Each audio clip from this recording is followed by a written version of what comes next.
Today, I thought we would revisit self-compassion. Um, just that kind of year or time of year, sorry, in January, where a lot of us are thinking about last year and thinking about the coming year. And I think it's normal for us to kind of look back on the last year sometimes and go, oh, it was hard.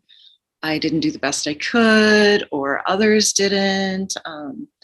This was difficult. And we are indeed, in one of the most challenging times. So sometimes a little self compassion is just the antidote to those hard feelings.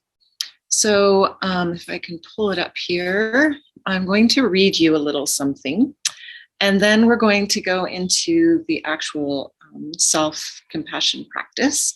And then I'll read it again, just to remind you, because I found this on the internet this morning and I thought, this is really beautiful. And it really reminds me of what happens sometimes when we start self-compassion. It's easy to think that it's a little corny or cheesy.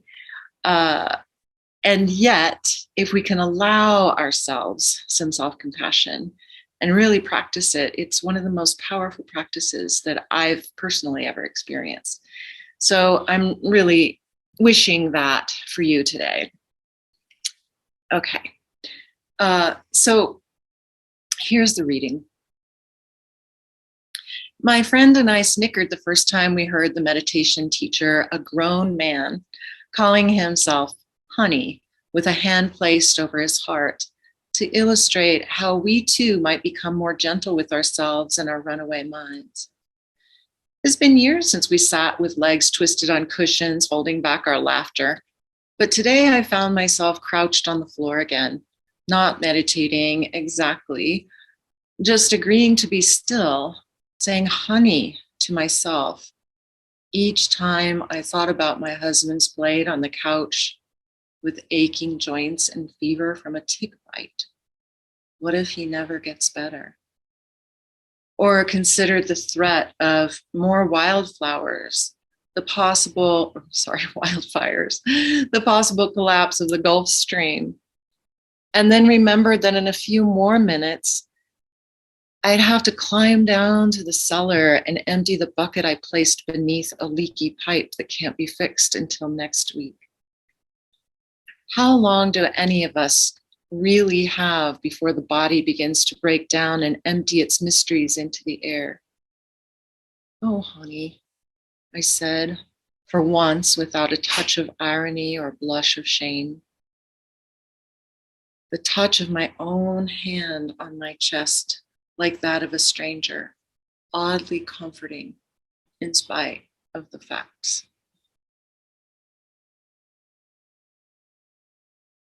If there's anybody better to place a hand of compassion and understanding on her shoulder, on her knee, and her heart, and say, oh, honey.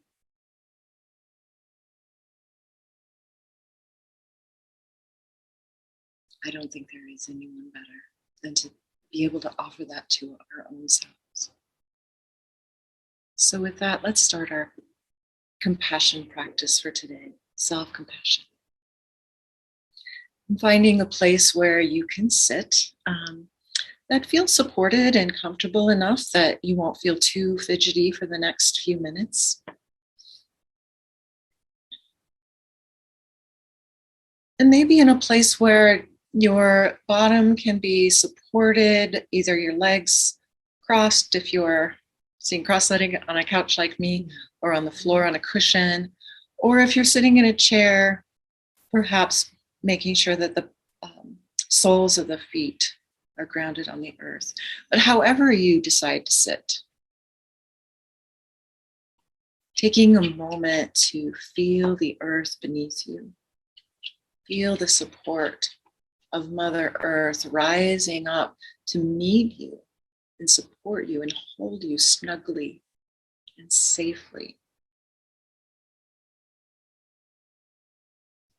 to your home.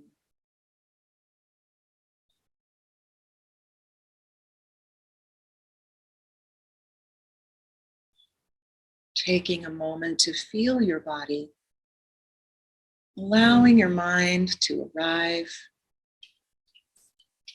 The body is still in this place, and perhaps the mind can be still in its place as well.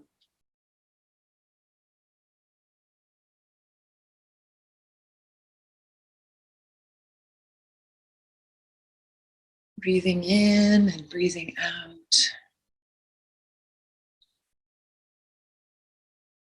And if you're new today, just knowing that your thoughts will wander from the practice and you'll realize that you've spaced out for a moment, and no big deal. It's what we all do. It's what minds do naturally. And so just when you realize that you've been doing that, just come on back and join us. So there are 3 steps to the self-compassion break. This is a mini self-compassion practice. And the first step is to realize the tenderness that we need. So in this reading that I just shared, this person is feeling the tenderness of the moment, the difficulties, a husband suffering in the world, the leak, and just realizing that, oh, this is hard. This is hard right now. So really allowing ourselves to feel that. And what we do in the practice is we say, oh, yes, this is a moment of suffering. Or if suffering doesn't sound like the right word, it's okay to say to yourself, this is hard, or this is stressful. So that's the first step. The second step, and actually these 2 next steps don't necessarily have to be in this order. So sometimes I'll teach them one way and sometimes the other way. So you can just feel out what is right for you or what feels best, depending on the situation.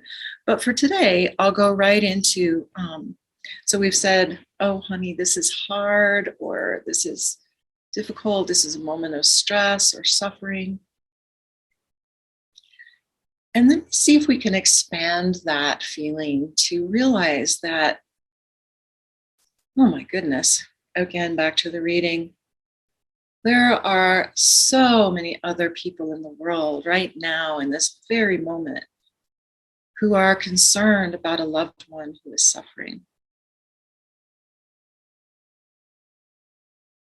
who's feeling that, what if this never gets better? What will I do?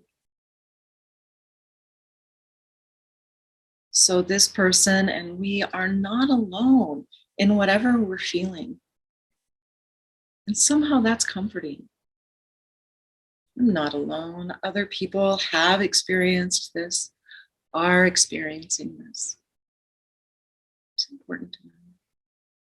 So many people right now are so concerned about more boy, I can't say that word today. More wildfires, other existential crises, COVID, wildfires, climate change. There are many, many millions of people around the globe who are concerned about these things in this very moment and are also feeling this flavor of suffering and stress.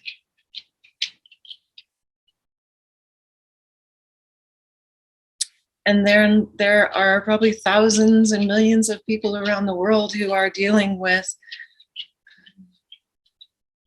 momentary stresses, like a leak in the basement.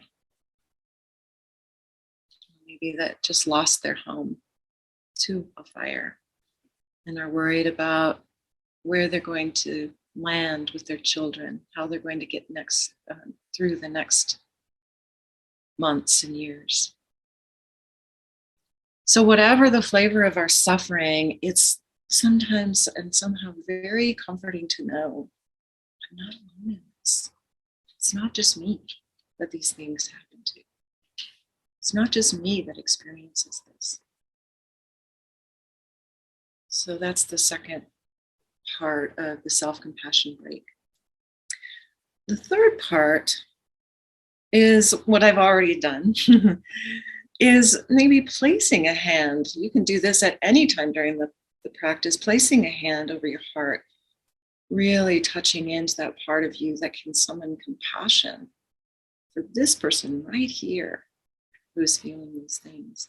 Or maybe there's a hand on an arm or on a knee. And then being able to offer yourself those statements that make you feel understood, seen, empathized with. So it could be that, oh, honey, almost like somebody, your best friend, putting their arm around you and saying, oh, honey, I'm so sorry. I'm so sorry you have to go through this. This is hard. I'm here for you. So that's the third piece. And like I said, those the second and third piece don't have to be in any particular order. So let's try it out. So again, finding your seat, sitting up tall, sense of dignity and resolve to your practice. Spine long but not rigid. Breathing, expanding the chest and belly. And maybe bringing to mind right now some kind of stress or suffering or difficult situation that you might be dealing with. Might be coming up today or that's current, ongoing. It can even be something from your past that's bothering you. If it's really coming up today or has been coming up and it's really just really close. So see if you can bring that situation, that feeling close to you, breathing it in a little bit closer so that you can feel, you can touch in on the part of that that's difficult. And taking care of yourself, if it feels safer to do that with your eyes open, that is perfectly fine.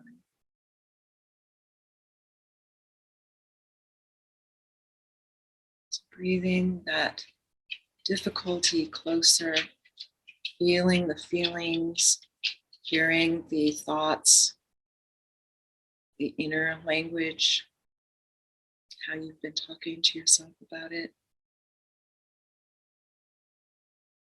And then you might want to just go ahead and place your hand on your heart and just say, oh, yes, I get it. This is hard. Whatever this is for me, this is a moment of stress or suffering. This is really hard right now. Giving yourself a moment to really feel them.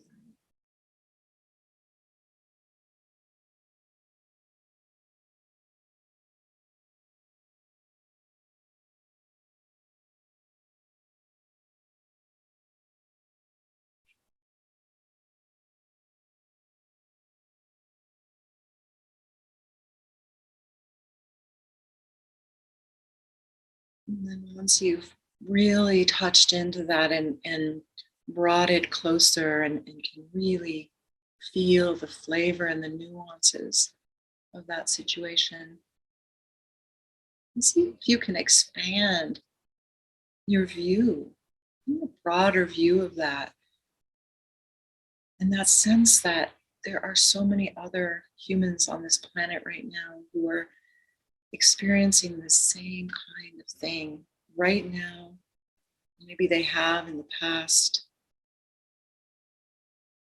Who really can understand your particular kind of suffering today.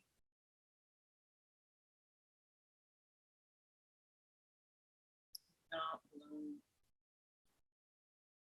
This is a shared suffering. This is part of being human, part of being alive.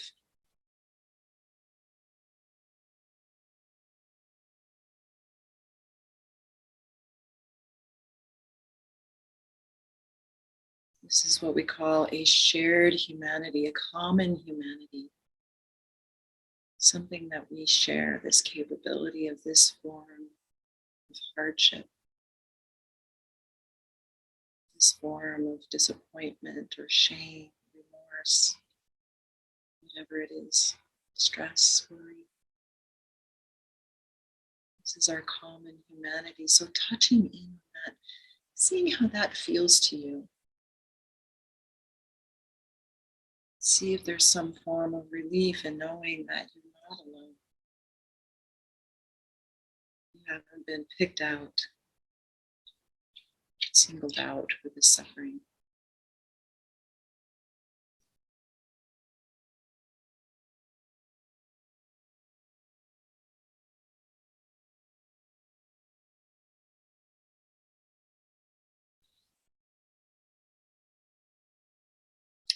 And then taking, if you haven't already, maybe placing a hand over your heart, maybe a hand on your forehead. You can even hold your own hand.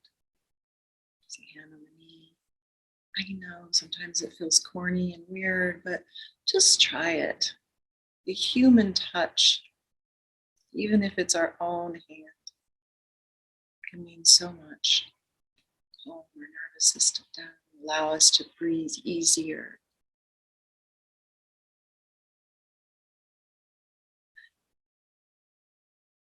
And then offer yourself the words that you would like to hear, that if you had a best friend, the most supportive friend sitting next to you, what might they say to you?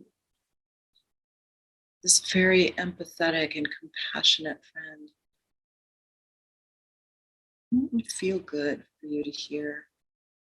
Maybe you can offer that to yourself. So there's actually a couple ways you can do this. The more traditional way is to say, may I have the compassion that I need? May I have the forgiveness that I need? May I have the relief that I'm longing for? State it that way, or you can really state it more directly and personally. I'm here for you. I feel how hard this is for you. Of course it's hard. This is a really tough situation. I'm not going anywhere. I'll be right here when you need me. Care for you.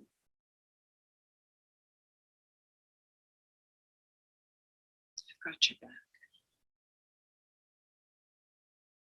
We can do this. Whatever statements hit home for you, allowing yourself to say those to yourself inside your own mind, or even whispering them to yourself. What feels the best? You can brush your own forehead, relief and comfort.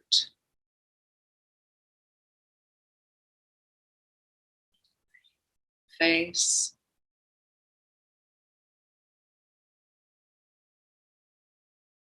Oh, honey.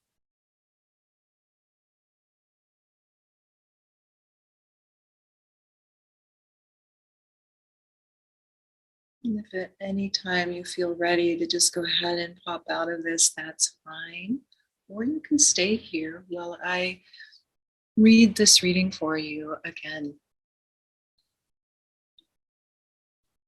My friend and I snickered the first time we heard the meditation teacher, a grown man, call himself honey, with a hand placed over his heart to illustrate how we too might become more gentle with ourselves and our runaway minds.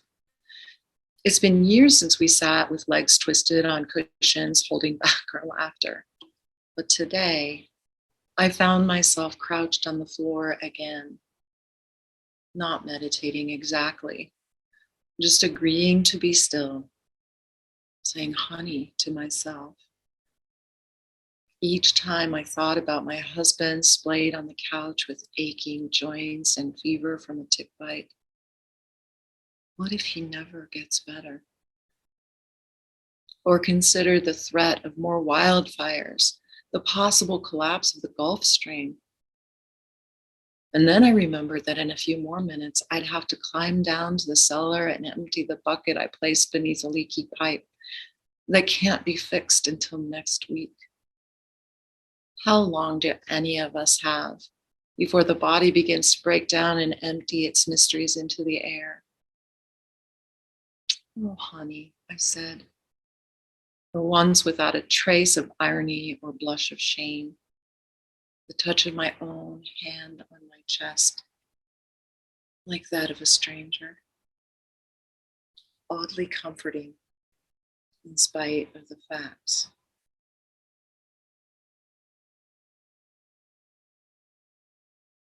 If you haven't already, go ahead and just opening the eyes and looking around your room, remembering where you are, feeling your body, maybe massaging the shoulders and the arms or the legs, maybe the back of the neck. And it's okay to roll the neck and the shoulders, wiggle the fingers and toes, circle the wrists and ankles, maybe a nice stretch overhead.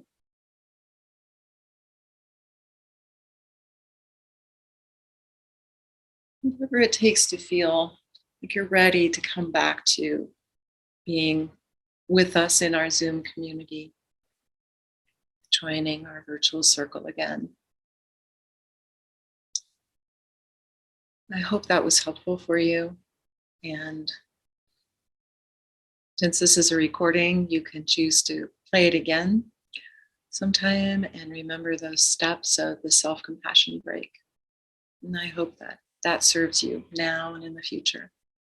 I look forward to seeing you in person live on Zoom again next week.